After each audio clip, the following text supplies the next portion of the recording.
শুধুমাত্র বাবা মায়েরাই সন্তানদের উজাড় করে ভালোবাসে না, সন্তানরাও বাসে নিজের সবটুকু উজাড় করে। কি ঠিক বললাম তো? হ্যাঁ, সন্তানরাও বাবা মাকে ভীষণ ভালোবাসে। যারা বাবা মাকে ভালোবাসেন অবশ্যই শুনবেন এই গল্পটি। অনিচ্ছুক বাবা মায়েদের বৃদ্ধাশ্রমে পাঠানো নিয়ে যখন হাহাকার ওঠে, তখন পৃথিবীর কোনো এক প্রান্তে সম্পূর্ণ অন্য ছবিও আঁকা হয়।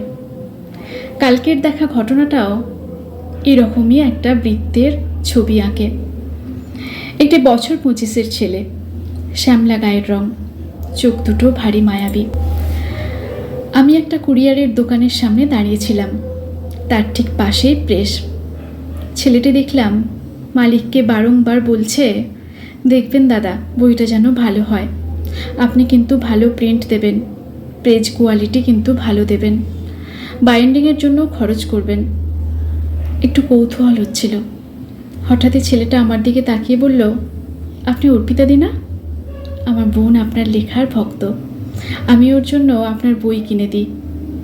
একটু লজ্জিত স্বরে বলল, সময়ের অভাবে আমার আর পড়া হয়ে ওঠে না। আপনার পেজেরও আমি ফলোয়ার, পেজের লেখাগুলো টুকিটাকি পড়ি। আমি বললাম, কি প্রিন্ট করতে দিলে? ছেলেটি আগ্রহ নিয়ে বলল, দিদি, আমার বাবার কবিতা। আমার বাবা ব্যাংকের ক্লার্ক ছিলেন, এবছর রিটায়ার্ড করেছেন। জানেন দিদি, আমার বাবা ভীষণ সুন্দর কবিতা লেখেন। আমি সেই কবিতাগুলো প্রিন্ট করে বইয়ের আকারে গিফট করতে চাই। 50 কপি ছাপাবো।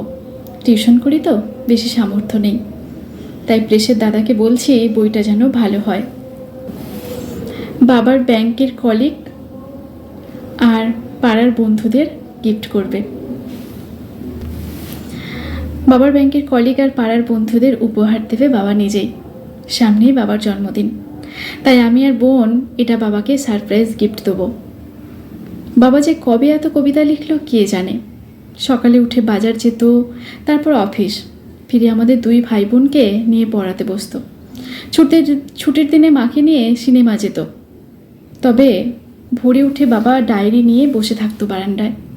বনি আবিষ্কার করেছে বাবার কবিতাগুলো। সুন্দর একটা প্রচ্ছদ করিয়েছেন ছেলেটা, বাবার ছবি সমেত। আমাকেও পড়ালো কাকুর লেখা 2 কবিতা। বাবার কথা বলতে বলতে ছেলেটির মুখ গর্বে ভরে উঠল, চোখ দুটো সজল হলো।